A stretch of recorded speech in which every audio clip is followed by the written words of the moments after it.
Hello, ladies and gentlemen, and welcome to my Week 7 Top 25 predictions. Let me just say, this is the Pac-12's week of football. These are my top games of the week, and I believe they're everybody else's top games of the week, and they're all Pac-12 teams. It's just the conference is so dominant this year. But let's go ahead and get into the predictions. A like and subscribe would help. A comment always helps. Let's go. First off, we start with Ohio State at Purdue. God, I just voice cracked a little bit. Now, at the beginning, like in the preseason, when I looked at the schedule for Ohio State and I saw that they were on the road at Purdue, that normally is like, oh, that's a pretty scary game, right? Because Ohio State tends to struggle at Purdue, just like a lot of teams. I mean, 2021, it was Michigan State who fell victim. At Purdue's no easy place to play. The problem is Purdue is just a really, really bad team this year. I don't think there's any hope for upset. It honestly might be a domination. The line is 19.5.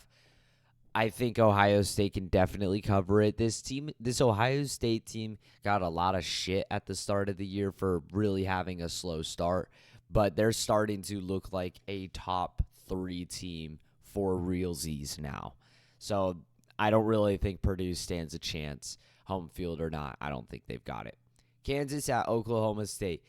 This one is kind of interesting because this Oklahoma State team has picked it up since the start of the year.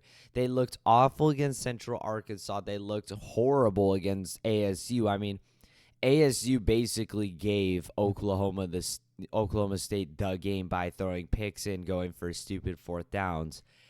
Oklahoma State they had no offensive capabilities, and then they got destroyed by South Alabama on their own turf in just an embarrassment of a football game. But since then, they've sort of made a bounce back. They got beat by Iowa State on the road in a shootout of 27-34. And then all of a sudden, out of nowhere, I don't know what the line for this game was, but definitely, Kansas State by 12. All of a sudden, Oklahoma State beats Kansas State. So, it's just, now maybe we're seeing an Oklahoma State team that has kind of found their groove. Maybe they're starting to get back into the swing of things, right? Maybe they're starting to figure things out. It looks like the quarterback that they now have is named Alan Bowman. Alan Bowman seems to be playing a lot better for Oklahoma State. When they lost to South Alabama and when they barely beat ASU, they had this dude named Gunnar Gundy, and he just was not it. But now they've got this guy in who seems to be providing some capabilities. So Oklahoma State's got their guy figured out. Kansas looks to possibly be playing without Jalen Daniels again. They just got their butt kicked by Texas. Oh my goodness, if it would go to Kansas's schedule. They got their butt kicked by Texas, and then they kicked UCF's butt. They were absolutely destroying the game. It was 37-8. It was Kansas's ball game. But the thing is Jason Bean, the quarterback for Kansas, he just wasn't it. Even though they win 51-22, Jason Bean throws 8 for 12, 91 yards and a touchdown. I don't really know where all of their points come from, Kansas's points. They just kind of appear out of nowhere. I don't really know. I'm looking at it. It's a wild variety. It's a wild variety of people who score touchdowns and whatnot. So, yeah. I don't know about this team right now. I don't know about Kansas. If they had Jalen Daniels, I'd be like, yeah, for sure. For sure. But they don't. They have this Jason Bean guy who kind of isn't it. And Oklahoma State is looking to recover. So, sorry for that long-ass description. I feel like this one definitely has to be justified with that South Alabama game. So, give me Oklahoma State. Give me Oklahoma State. They'll win their biggest game of the year against a Kansas team I was really excited for. We'll move on since that one took forever. Georgia at Vanderbilt. This one is an easy one. The Oh, burp. The line is literally 31.5 for Georgia. Yeah, give me Georgia covering. I mean, Georgia, they proved themselves very greatly against Kentucky. Vanderbilt is probably the worst team in the SEC. Give me Georgia. Indiana at Michigan. Michigan is not going to play anybody for a while. The line is 33.5 for this one. I'm not quite going to take that. Sometimes Michigan just likes to sit in the 30-point range. They did it all at the start of the year. It seems like they're starting to pick it up, but I feel like they'll probably be up like 38 zip and just put in the reserves. Syracuse at FSU. Poor Syracuse, man. They had to go play Clemson. Then they had to go at North Carolina. Now they're at FSU. There's no hope for Syracuse. Give me Florida State. Hopefully they put up more than 30 points, right? Because they've kind of just been hanging out in this weird range. Arkansas, Alabama. Sorry, I'm starting to fly through this, but some of these are really obvious choices, kind of like this one. Arkansas did provide some fight against Ole Miss, but I don't really think Ole Miss is like the best of teams. They're offensive, not defensive. Arkansas got their butt kicked by A&M, so give me Bama. Give me Bama, not by as much as we want because Bama doesn't really tend to score that many points, but they definitely have a very good defense. Cal at Utah. This Utah team is actually hella underrated right now. Like, think about it. Even without Cam Rising in the game, Cam Rising is still injured. This Utah team managed to hold UCLA to just 7 points. UCLA just beat Washington State in a very strong defensive matchup. Now, I know Utah kind of got their ass handed to them by Oregon State, but did we really think Nate Johnson was going to be able to do anything on the road at Oregon State? I don't think so. This Utah team is hella underrated. They need to get Cam Rising back. I thought this week they played USC. It's actually next week, I believe. But this week USC plays Notre Dame. So hopefully Cam Rising is back by then. Give me Utah in a low-scoring matchup. UMass and Penn State, this is no question. I mean, this is just an obvious choice. Oregon at Washington, the game of the week. The biggest game of the year so far. The biggest game of the year so far was Oklahoma at Texas or versus Texas. Now it is this one by a long shot because these two teams are in the question for the Pac-12 championship by far. And I'm going to take Oregon. There was not a moment in time where I didn't think Washington was going to win this game. But to be honest, I think the whole world is going to say Washington's going to win this game. I do believe that both of these teams are extremely solid teams. I mean, this is the most even of the even the matches can get. It's at Washington. But Saturday, I think turnovers and mistakes are going to take it a toll for Washington, and it's going to lead to their demise and provide us with one of the greatest Pac-12 matchups of all time before it's all gone. I think Oregon might take this. I could be horribly wrong, but listen, Oregon has shown more than Washington, in my opinion. Let's be real. Oregon had to go on the road to Texas Tech, which might not look that good of a win in most people's eyes, but I still think this Texas Tech team is all right. They're not the best. They're not as good as we thought they were, but I still think they're all right. Gotta burp. Oh my gosh. Every time I make a video, I have to burp. It's so annoying. But Oregon had to go on the road at Texas Tech, and they beat them in a close game. Then let's not forget, they just killed Colorado, which is, not that impressive, of course. Colorado's not the best team. But then they also killed Stanford. This team's walking over teams. Washington, they haven't really had to play anybody yet. They had to play at Michigan State, I guess. But Michigan State's horrible. They let Cal drop 32 points on them, and they barely walked out of U of A with a 7-point victory. So I know U of A is a pretty underrated team right now. They're actually pretty good. But still, right now it looks like Oregon's shown me more. And Oregon is the team that is the underdog. Oregon is the team that almost nobody except Oregon fans are going to be favoring. Everybody has this Washington team very, very highly, I'm going to go with Oregon. I could be wrong. Come on. It's a shot in the dark with this game. You can't blame me. A&M at Tennessee. This is actually a pretty underrated matchup as well. I mean, when does this game not provide us with a great game? This is a pretty fun matchup. I think A&M's a pretty good team. They just barely lost by 6 to Alabama.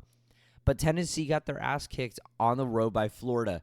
I feel like this one will go down the same route as a lot of their previous matchups, but it's at Tennessee. So give me Tennessee. That stadium is just too good right now. This will be a defining win for Tennessee. I really hope they can win this. Even though I'm perfectly fine with A&M winning this, I'm really hoping that Tennessee does win this because I would like to have a reason to have Tennessee in my top 25 now. It's kind of annoying me. Louisville at Pitt.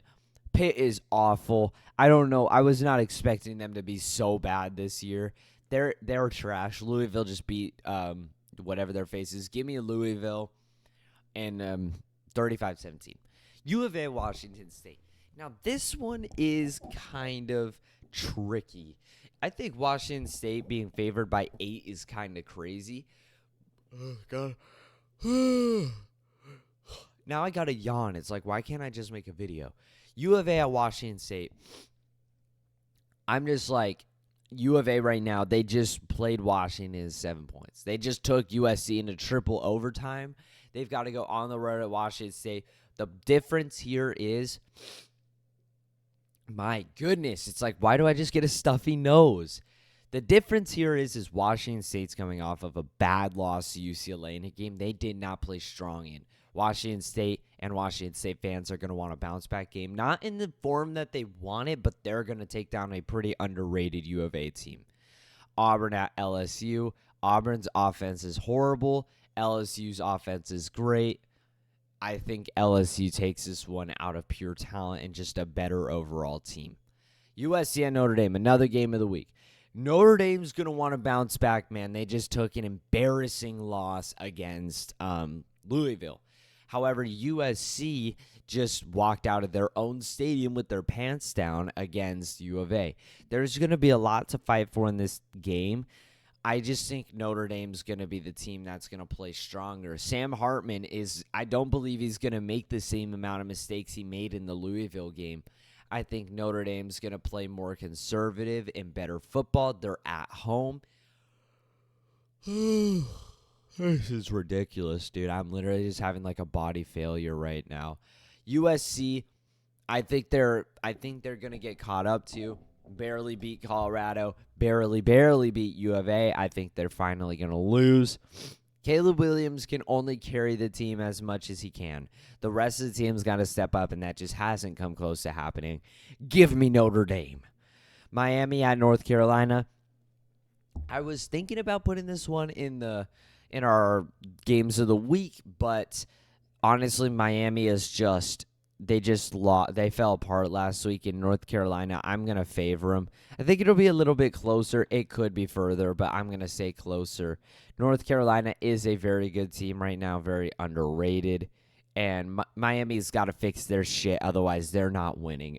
They're not winning this game, simply. I mean, if they play anything, not only like the major blunder that they did in the Georgia Tech game, let's not forget about the rest of the game. They had plenty of turnovers. If they play like that against North Carolina, they will lose. North Carolina's been pretty solid about the turnovers this year. I feel like they've gotten to a maximum of 2. But yeah, if North Carolina plays solid football, they'll win this game. Missouri at Kentucky, another game I was thinking about putting in the games of the week. However, both of these teams are going to want to have a bounce-back game. Missouri just took a saddening loss against LSU. Kentucky just got their ass kicked by Georgia. So give me Kentucky in a close, thrilling matchup. This is at Kentucky. It's going to be a full, loud stadium. Yeah, just give me Kentucky. I think Ray Davis will have a better game here. Devin Leary might actually be able to throw the ball a bit. So, yeah, give me Kentucky. I don't know why I'm yawning so much, man. This is so annoying. UCLA at Oregon State. This will be a fantastic matchup. UCLA, who I thought was like not the best team, got shut out by Utah pretty much. Has to play Oregon State, who lost by 3 to Washington State in a game they were getting dominated, but ends up kicking the crap out of Utah. So it's weird. It's like UCLA beats Washington State, Oregon State loses to Washington State, Oregon State beats the crap out of Utah, UCLA loses to Utah. So this is where like the game is like you can't really determine much. The only thing here is going to be off of talent and off of home field. I'm going to take Oregon State in a close matchup. They got the home field on this one. And this could be a lot higher scoring than we'd like it to be. DJ's starting to look like a better quarterback. Their Oregon State running back is great. UCLA's offense is strong, but their defense is very strong. I think if anything going for Oregon State, it will be their home field. So give me Oregon State in our last game of the week, NC State at Duke. This one's tough because I don't know where Riley Leonard, what's going to happen there, if he's going to play or not. But this is a rivalry game, apparently. NC State's not the best team this year. They're 4-2 right now. So, I mean, they're not terrible, but they barely beat UConn by 10. They got killed by Notre Dame. They barely beat Virginia by 3. They barely lost to Louisville by 3. And they barely beat Marshall by 7, 48-41. So I'm not too sure this team is going to be able to provide against the Duke defense, which is super solid, as well as Duke has their weapons, especially on the running game. Their running back, the Duke running back, is pretty sick.